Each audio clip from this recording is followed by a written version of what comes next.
¿Cómo ve los primeros días, Víctor Hugo, del gobierno de Macri? Vertiginosos, ¿no? Sí, ¿se asombró? Sí, porque además van por varios frentes, como queriendo dar la sensación de un cambio radical en la vida del país. Y entonces van por el ataque a la justicia, que ha sido impiadoso, vergonzoso y antirrepublicano. Van con los anuncios económicos, que son neoliberales y contrarios a la gente, pero que son saludados por el establishment económico y mediático. Van por la designación de funcionarios de Clarín para fortalecerse en todos los niveles, con lo cual no te dan tregua. Van por buscar que haya manera de encontrar la forma de matarlo a Nisman, porque Nisman se suicidó, por supuesto, pero ellos quieren recorrer un camino en el que a Nisman lo maten. Es decir, se abocaron a muchas cosas todas juntas. Han creado una alianza, una relación que va a ser de amor-odio, de celos, de envidias, pero que tiene mucho poder en sí misma, que es Lorenzetti Macri, como dos arietes en la vida nacional de Héctor Mañeto, que es el gran jefe para mí, y me parece que es difícil discutirlo. Y en ese movimiento que han establecido, en el que cada hora aparece una noticia, consiguen surtir a los medios de comunicación de una actividad en la cual pensar es muy difícil. Parar la pelota y mirar qué es lo que sucede, mirar el juego, no le ha sido posible a nadie, mucho menos a los que no quieren hacerlo, porque son de alguna manera cómplices, socios, lo que fuera, desde los medios de comunicación. Más allá de Clarín, da la impresión de una uniformidad muy grande a favor de Mauricio Macri. Digo, es muy difícil escuchar voces críticas en estos días. Es que el poder real sumado al poder político genera eso. Ya lo vimos en los tiempos de Menem. Cuando el poder político se corresponde con el poder real, le pertenece, actúa en su nombre, es una escribanía del poder real, del poder de los medios, del poder de las corporaciones industriales y campesinas, actúa de esa manera. Esta decisión de nombrar jueces de la Corte por decreto, digo, que tomó como una cosa así de reafirmación política. ¿Por qué? ¿Por qué puede habérsele ocurrido hacer eso, Mauricio Macri? Es un bochorno tal que no tiene explicación. No la encuentran ni sus adeptos. No la podés registrar en lo que declaró toda la vida, en el inmenso cinismo que hubo durante todo lo que precedió a las elecciones, todo lo que se vivió particularmente en el año 2015. Entonces no hay manera de explicarte por qué un ataque que no tiene piedad con la Constitución, con el sentido común, con nada de lo que es una manera de registrar nuestros actos. Entonces, designarlos como empleados del Poder Ejecutivo, designar directamente a una persona de Clarín y Cablevisión y La Rural y La Nación, y enemigo de la obediencia debida, enemigo de, es decir, enemigo en el sentido de que los fallos contra la obediencia debida y los indultos a él lo tuvieron en contra, que fue capaz de borrar de su página web que trabajaba para Clarín, él o sus trabajadores o quien fuera, pero indudablemente con aceptación o con orden de él, porque sabe que de esa manera no puede ser juez. Si en enero tiene que resolver la Corte el tema de la cautelar, y en febrero, marzo, abril va a tener que seguir tomando medidas que tienen que ver con las muchas causas que tiene Mañeto, con todo lo que Clarín tiene denunciado contra otros y todo lo que está denunciado contra Clarín. Entonces, la explicación de por qué lo hizo no existe. Ahora, ¿cómo lo hizo? Llevándose todo por delante, haciendo una imagen de guapesa de aquí hay que gobernar. Ya no les importa cómo. Antes sí se fijaban en cualquier detalle de cómo se hacía, pero ahora no tienen en cuenta. Toman el inciso 2 del artículo 93, lo que dice es que vos podés nombrar empleados así, podés juzgar como tal a un integrante de la Corte Suprema de Justicia, podés pasar por encima del Senado. Salieron a contestarle, algunos de estos constitucionalistas que suele utilizar Clarín casi como columnistas. Sí, como hay Domínguez gente y que Sapsay. quiere ganar en la salida la cuerda de que ellos son capaces de decir algo contra Macri.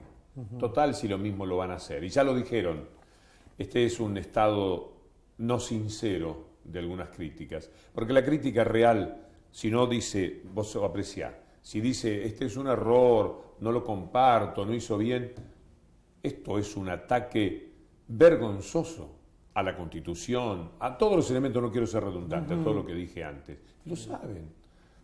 Y no lo dicen de esa manera. Entonces un poco se cubren, procurando ganar un crédito para las futuras opiniones que den a favor del sistema. Porque de todas maneras, lo de la Corte opaca lo que han sido las decisiones económicas de esta semana. Y ahí quería llegar.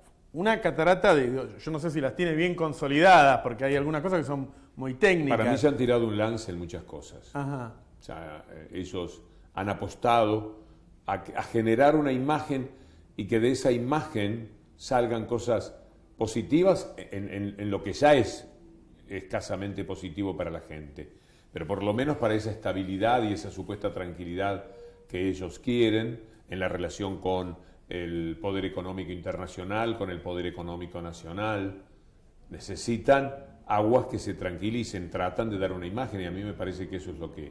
Ahora, este tema de terminar con el control de cambios o lo que ellos le llaman el cepo tiene una gran aceptación social, digo. Yo escuché gente saliendo a festejar, tocando bocina. Tiene una gran aceptación del establishment, pero cuando la gente se dé cuenta que esto se traslada a los precios y que va a pagar un 40, un 50% más de lo que pagaba hace un mes, y cuando se dé cuenta que la compra de dólares no es algo que acompañe el andar del 80% de la población y que tiene que ver con unas pocas personas, cuando se den cuenta del engaña pichanga, que significa que digan, podés comprar hasta 2 millones de dólares, mirá la libertad que tenés. ¿Y quién los tiene? El taxista que trabaja, ese taxista que como estereotipo, porque no son todos iguales, tanto protestaba por la falta de libertad para comprar dólares, hizo 1.000 pesos ayer y se levanta con 600 al otro día. ¿De qué le sirve poder comprar 2 millones de dólares? Esto le interesa a los que tienen posibilidades, a los que tienen además ahora, sin muchos controles, la chance de ir y decir, dame 2 millones de dólares. Perdón, ¿de dónde es el dinero para comprarlo? Ni siquiera te van a preguntar eso. Entonces la gente tiene una fantasía, que alguien va con una bolsa de millones de pesos y dice, los mete por la ventanilla y dice, deme 2 millones de dólares y se los dan. Es una fantasía, una locura. Esto atañe a muy pocas personas en el país. Uno de los logros que le reconocían todos al kirchnerismo era que había conseguido blanquear una buena parte de la economía. En Latinoamérica más o menos la mitad de la economía de los países es negra y la mitad es blanca, y acá lo habíamos bajado a un tercio, un poco menos. Ahora se permite nuevamente comprar sin pedirle permiso a la AFIP, es decir, sin demostrar antes que ese dinero es bien habido, que ese dinero fue ganado en blanco. ¿Por qué ir atrás con eso? ¿Cuál era? No hay una razón económica para eso. Nada les importa en términos éticos ni políticos con tal de hacer lo que tienen que hacer. Y lo que tienen que hacer es muy importante para ellos. Lo que tienen que hacer es favorecer a las cerealeras, que son las que han marcado el ritmo económico del país en este tiempo, sentados sobre los dólares para que el dólar modificara su cotización. Son los roca que necesitan bajar el costo de los salarios. Son las fortunas muertas porque quizás no tienen actividad y que necesitan de lo financiero. Si vos sos Fortabat y tenés la suerte de que Prat Gay sea tu administrador, o lo fue, hasta que empezó en el gobierno, supongo que ahora no estará cumpliendo con ese empleo. Si vos tenés quien te pueda movilizar la economía, de tener, si sos dueño de 1.000 millones de dólares, pasar a 15.000 millones de pesos, en vez de tener 10.000 millones de pesos. Vos ganaste 5.000 millones en un pase de mano de un momento para el otro. Te acostaste con 10.000 millones de pesos y te levantaste con 15.000 millones de pesos. Si sos Roca tenés una diferencia de 5.000 millones de pesos para pagar sueldos a las risas, sueldos que en dólares además valen menos que antes.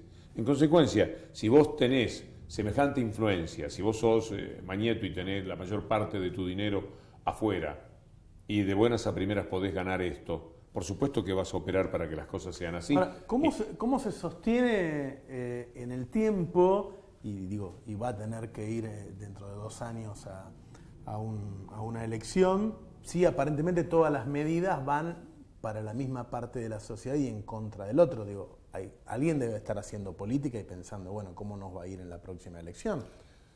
Van a tomar mucho préstamo, seguramente.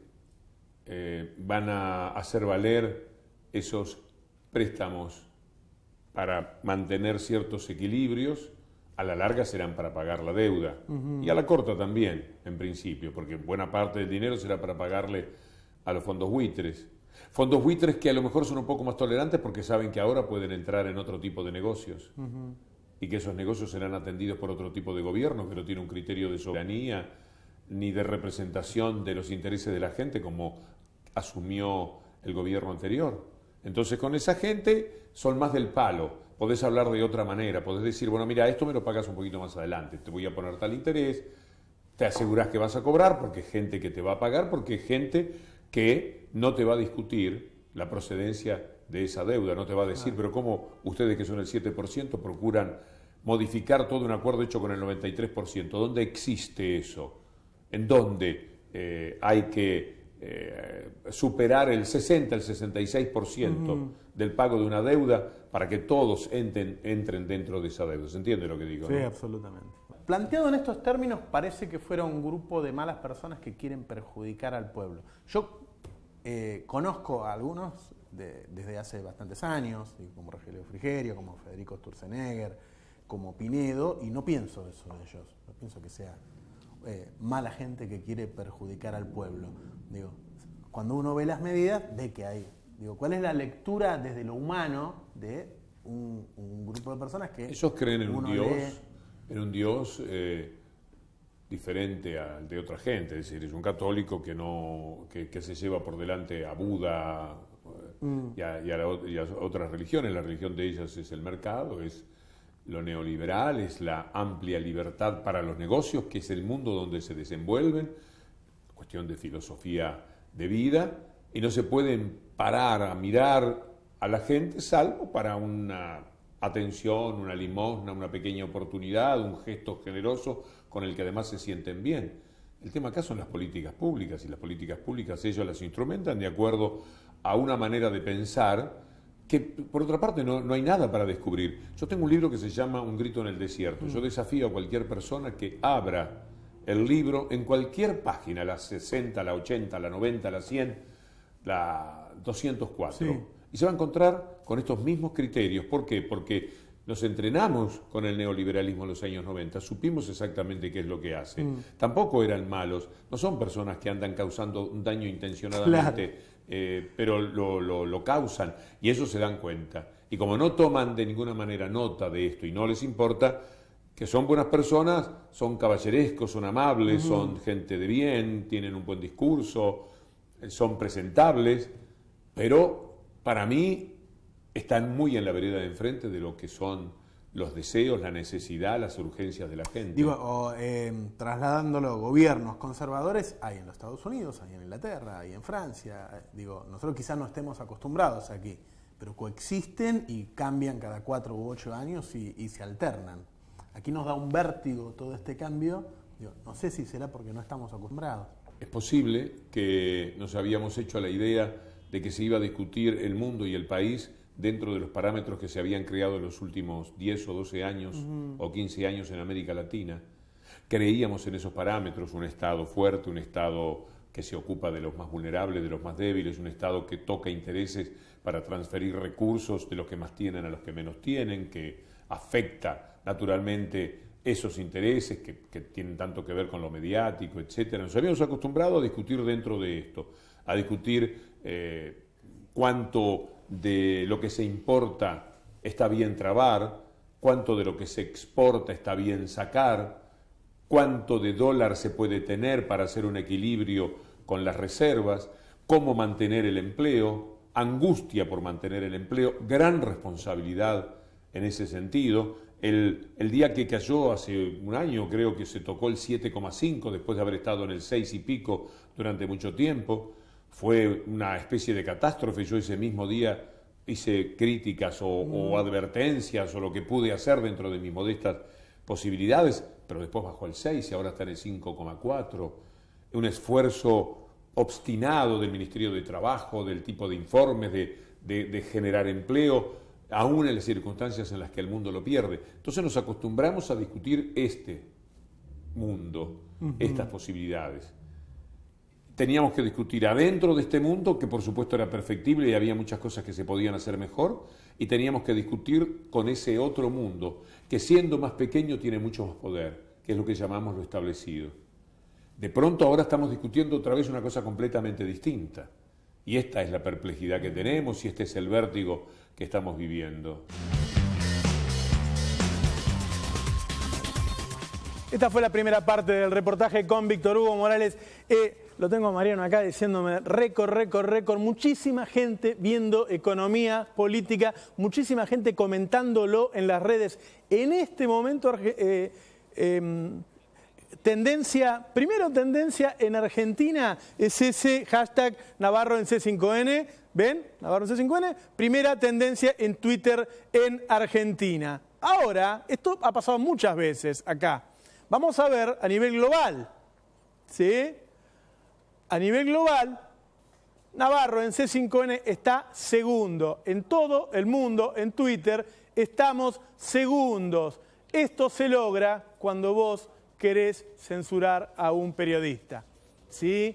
No podés hacer lo que querés. No se puede hacer lo que uno quiere. La gente busca el lugar a donde informarse. ¿Sí? Lo que se genera con esto es que más gente te vea, que más gente hable y que haya tanta gente en Twitter en este momento hablando de este programa que le gane a la gente que hay, por ejemplo, en China, donde hay 1.500 millones de personas. ¿Me entendés? Eso está pasando. Vamos a seguir, vamos a mostrar este reportaje que es excelente por lo que dice Víctor Hugo, ¿no? En esta segunda parte, en donde se mete en las cuestiones políticas, en estas decisiones que los editorialistas de los diarios lo toman como si fueran detalles y en donde se están haciendo cosas que no sucedieron desde la vuelta a la democracia en 1983. Vamos a verlo, Víctor Hugo. ¿Qué pasa con eso? Digo, hay una parte de la sociedad que tiene fuertes diferencias con la otra, que muchas veces se expresa más por ahí en redes sociales o en los medios de comunicación. Dicen que se discute en la familia, me parece que eso ya no es para tanto, pero existen fuertes diferencias. El gobierno de Mauricio Macri, cuando estaba en campaña, decía que venía a terminar con todo eso, abrir el diálogo, a buscar los consensos, y da la impresión de que se tensó aún más. De hecho, está habiendo marchas ya en contra del gobierno, a la que acude mucha gente. Digo, ¿qué pasa con esas tensiones que se generan en la sociedad luego de este vértigo, luego de este cambio tan fuerte? Me parece que cada vez van a tocar más intereses de la gente y la gente se va a dar cuenta. El que estuvo lúcido y sabía lo que es el neoliberalismo se va a indignar con los que acompañaron al neoliberalismo siendo de su propio lugar social. Sí. Es decir, va a haber mucho enojo. Lo que pasa es que nadie anda con un cartelito de yo los voté. Entonces va a haber una especie de pesar, desencanto, así indiscriminado contra quienes hayan favorecido desde el lugar del trabajador. Yo creo que los ricos, las familias de los cerealeros, los hijos, los primos, los parientes, los exportadores, la gente de campo en general, por ahora, tienen que estar muy contentos y tienen que sentirse orgullosos y felices de haber votado neoliberalismo, porque dentro de eso se van a desenvolver como peces en el agua. El drama, el problema, el dolor, asiste a quienes sabían que esto podía suceder y sienten que hubo una especie de traición de clase, de quienes, por otro tipo de urgencias, por una cuestión casi aspiracional, terminaron votando un gobierno que definió muy bien en un poema que tendrías que ponerle un día, alguien tendría que ponerle música de Sasturain, que es algo así como se vienen los rubios, o llegaron los rubios para arreglarlo todo. Yo creo que hubo también algo de eso en el comportamiento de una parte de la sociedad, aquella que no tiene razón en haberlos votado. Nada observo, ni nada discuto del comportamiento de la persona que por clase social, por dinero, por lugar económico, acompañó todo este movimiento y ahora tiene que estar notablemente feliz. Hubo festejos en la semana cuando se anunció el levantamiento del cepo. Hay gente que hace muy buena diferencia. Yo todavía pertenezco a esa gente. Claro. Yo vivo un poco una especie de contradicción. Cuando yo escribí Un grito en el desierto en los años 90, yo viví la mejor etapa económica de mi vida, porque esto tiene perdedores que son muchos y ganadores que son pocos. El que está del lado de los ganadores lo pasa muy bien. Y el que está del lado de los perdedores va a tener un periodismo que es parte fundamental de toda esta historia, ocultándole información, ocultándole que la gente sale a las plazas. Vos me decís que hay tensión social y que la gente salió a las plazas. Sí, ocurrió, pero ¿cuánto se vio de esa información en la primera salida que hubo? En el momento en que estaba la manifestación con la ley de medios, ningún canal lo estaba tomando, solo Telesur. Solamente Telesur. ¿Y cuánta gente informó de lo que ocurrió? Y estaban en todas las plazas del país. El martes hubo una especie de conferencia de prensa ofrecida por gente que antes tenía mucha atención periodística. Estaban Kicillof, Devido, Recalde, pesos pesados de la opinión económica. ¿Dónde trascendió? ¿Dónde se les vio? Lo ocultan, ni siquiera lo ponen para la discusión. No quieren ni oír eso. A mí me da la impresión de que eso puede ser temporal, pero que la información fluye de algún modo y que después hay un reacomodamiento en los medios. Nadie tiene todos los medios a favor. Bueno, ¿no? mirá, de alguna manera, lo que para vos es un halago profesional, para tus muchachos, para tus trabajadores, lo que ha ocurrido con el Destape, cuando me enteré el otro día que había tenido 500.000 visitas y que entonces andará promediando algo por el estilo, esto es asombroso.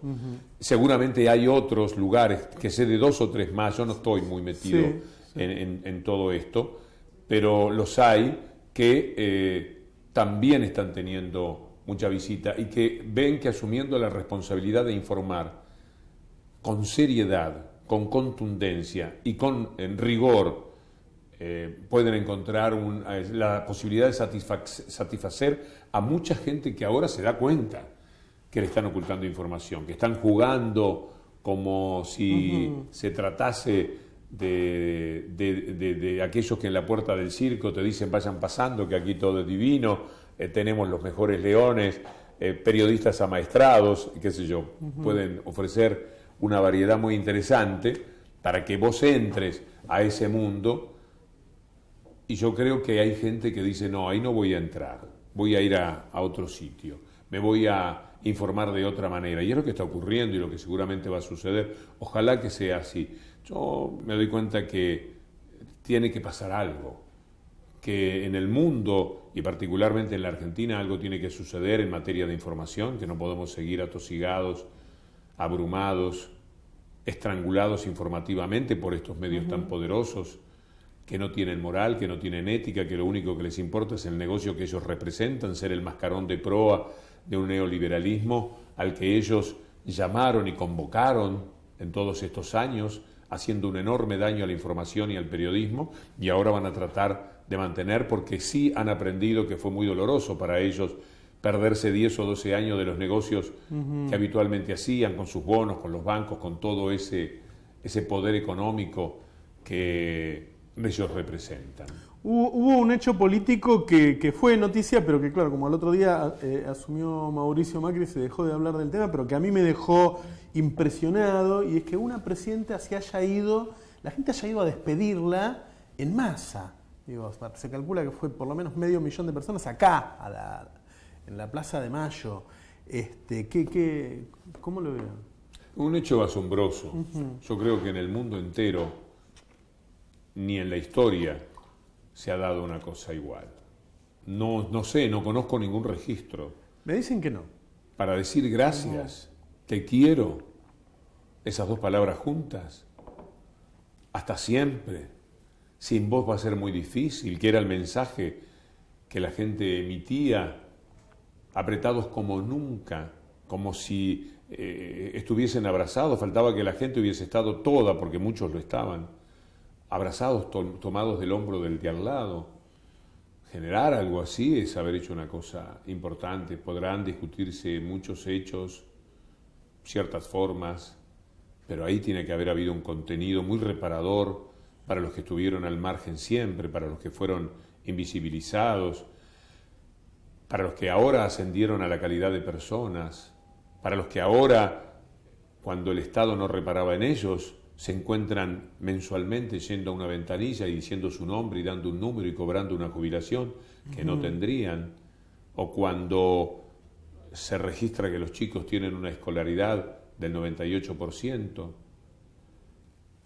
o cuando se da una mortalidad infantil que bajó del 23 al 11, al 10, y vos te haces una presentación de que eso implica imaginarte mucho menos dolor de miles de familias. Y ahí estaba esa gente para decir gracias por esto. La empleada doméstica, que no era ni vista, de la que no se sabe el nombre en muchos lugares, y que de pronto tiene derechos y sabe cuántas horas tiene que trabajar y cuántos días le corresponden de libertad, y te puede mirar a la cara y te puede mirar a los ojos para exigirte esa responsabilidad que tiene su empleador. Me parece que las personas que estaban absolutamente abandonadas por el Estado, por un Estado que los había abandonado antes cuando eran trabajadores, que los abandonó siempre, y que de buenas a primeras los llaman y le dicen venga que lo vamos a jubilar, y sabe que jubilar se va aprendiendo, y dice pero ¿cómo? Yo me jubilo, pero decían que la plata es poca, pero caramba, no es tan poca comparado con nada, que era lo que yo tenía antes, nada. Pero además, ¿cómo es esto de las excursiones? ¿Cómo es esto de la salud? ¿Cómo es este amparo que me dan? Estamos hablando de millones de personas que estaban allí, representadas por esa gente. Así que, gracias, te amo, te quiero, hasta siempre, no nos olvides, te esperamos, que era un poco el himno que tenía toda esa gente en la plaza. Parece procedente y muy respetable, muy digno de no haberle puesto la jura de los ministros de la ciudad de Buenos Aires, como hizo TN, interrumpiendo ese discurso, esa manifestación de alegría y de gratitud, para poner a Larreta diciéndole a sus ministros juráis, el ministro de la ciudad de Buenos Aires, un municipio, frente a un hecho grande, importante, para algunos glorioso, de lo que se recogía en todo el país, y el comportamiento de los medios internacionales, omitiendo, lo viste en CNN, se vio en O Globo, se vio en las cadenas españolas que han estigmatizado a los gobiernos progresistas de América Latina. Bueno, todo eso marca también las dificultades que va a tener este gobierno cuando la gente vaya haciendo memoria de cada derecho que pierde, cuando llegue el momento en que, como el aumento va a ser tan poquito, ¿cómo es esto? Bueno, que la coparticipación ahora es menor, que está herida, que las provincias van a recibir menos dinero, pero ¿cómo es esto? Y eso se va a traducir en imposibilidades que ya conocemos de antes. He leído mucho de la historia de la coparticipación recientemente por un trabajo de una colega que se llama Julia Estrada, que le digo, mira, mis nociones son modestas cuando quiero profundizar en el tema. Y me hizo algo que ojalá pueda publicar porque me pareció un trabajo estremecedor de información. Y leyendo todo esto me doy cuenta por qué muchas provincias levantaron cabeza y por qué hay algunas provincias que están enojadas. El límite es esa plaza. El límite es aquellos derechos que la gente se acostumbró a tener, aquello de empoderarse de los derechos, está en la gente, es un registro, aún de quienes se puedan haber traicionado votando neoliberalismo, está en la gente.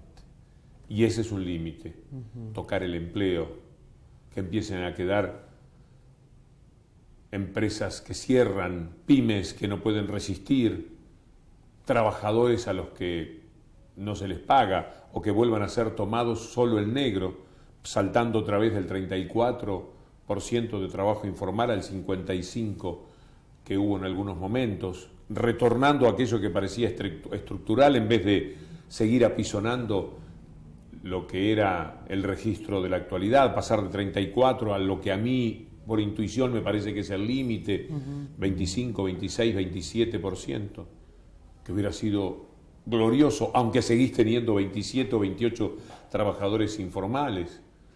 El límite está en el corazón de la gente, está en el registro de la gente. Tendrán que tener bastante cuidado.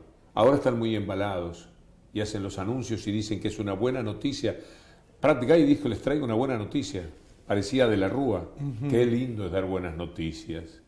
Pero la noticia era tremenda para muchísima gente. La noticia era que con 7.000 pesos, que gana el 87% de la gente más o menos, Claro.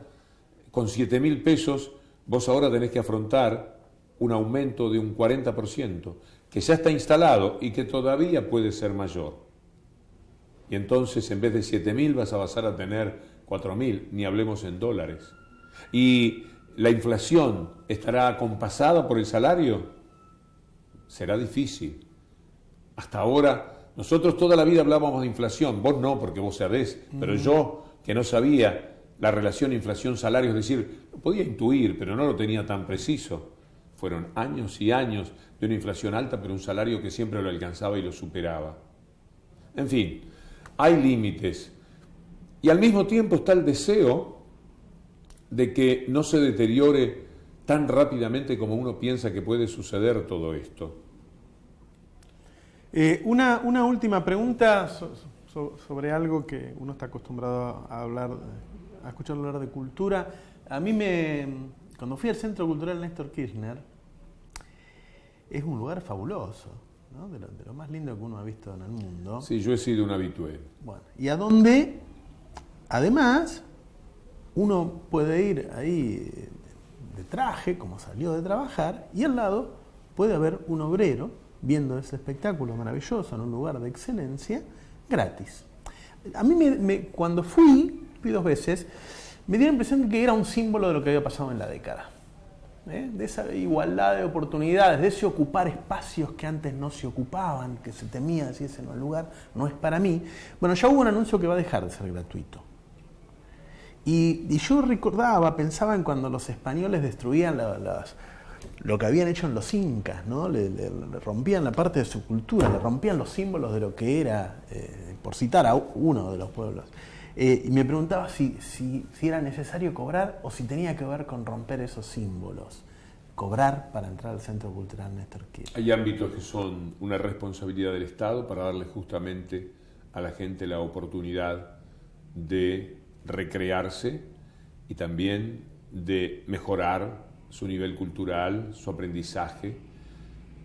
Cuando vos ves un concierto, ves un artista, ves a Charly García o ves a la Sinfónica Nacional, vos salís siendo otro, estás modificado, sos mejor persona, querés al mundo, ves la ciudad más linda, pasan cosas maravillosas en el ser humano. Pero si vos no podés ir porque te cuesta 100 pesos, más 2 entradas, más el transporte, etcétera. Yo me di cuenta que en el Centro Cultural Kirchner, por ejemplo, yo que soy tomador de taxi, salía a tomar un taxi, no obtenía competencia, porque la gente no sale y toma taxi de allí, salía y se iba al subte, al micro. Era bien gente de pueblo que había ido de una manera baratita y que se volvía de la misma forma a su casa. Y eso vos se lo vas a privar. Hay ámbitos donde tenés que cobrar, en todos lados se cobra, pero en todos lados vos tenés lugares en donde tenés la chance de que la gente vaya. Y además, con la familia, eso que vos... ¿Cómo haces para ir con tu mujer y tu hijo mayor y compartir un concierto que tenés ganas? ¿Cómo hace el que ama a Spinetta en un recital en el que le van a cantar todo lo de Spinetta para ir el padre que vio Spinetta y el hijo que también quiere Spinetta y la mujer? Tenés que luchar por las entradas y cuando las conseguís te sentás allí y disfrutás todos juntos. Había un clima de familia, lo hay todavía. No nos adelantemos, yo no creo que finalmente lo hagan. No pueden ser tan egoístas y además sería incoherente, porque en la Usina del Arte también se da gratis. Y yo también soy habitué de la Usina del Arte. Es necesario que haya ámbitos donde sea el Estado el que te da educación, cultura y entretenimiento. La gente merece que le den la oportunidad de entretenerse. Yo que soy un entretenedor, un entretenido habitual, un fanático del mundo del espectáculo, un hombre que no sabe vivir un solo día de su vida sin un cine, una película o un concierto. Yo sé lo que pasa en mí. Cuando he tenido tantos problemas de confrontaciones y demás, la gente me mira y me dice, pero como diciendo, pero como no está deteriorado. Espero que así sea. Y yo digo que me mantiene en pie el disfrute, y que ese disfrute tenés que dárselo a la gente. Porque si vos le decís aquello que decía aquel tipo de pelo blanco del fútbol de torneos y competencias, que decía lo más democrático es que el que quiera ver fútbol lo pague. Porque este es un concepto de la vida. Entonces, lo más democrático que el que quiera ver la Sinfónica Nacional lo pague. Lo más democrático que el que quiera ver un festival con Charly García y Fito Páez lo pague. ¿Qué se va a hacer? Esas cosas tienen un costo. A mí me parece que el Estado tiene que tener generosidad y no crear desigualdades. El límite, me preguntás vos, el límite es ver si estarán todas las computadoras para los que entren a primer año ahora. No sea cosa que empecemos a tener a los chicos de primero mirando a los de segundo, tercero y cuarto con computadora y ellos no. El límite es no volver al tratamiento desigual. Este intento de igualación, que no es solo de la Argentina, que se ha dado en América Latina en todo este tiempo, lo más maravilloso, si hemos sido una vergüenza históricamente, si llevamos 2 siglos en los cuales la América Latina es el infierno de la desigualdad, el sitio más desigual del mundo, ni África es más pobre, pero no es tan desigual como es América Latina, con todas las riquezas que tiene América Latina. Muchas gracias, Víctor. A vos. Qué enorme periodista que es Víctor Hugo Morales, qué coherencia, qué lenguaje, qué convicciones. Chapó, un maestro, Víctor Hugo Morales. Hoy te mostramos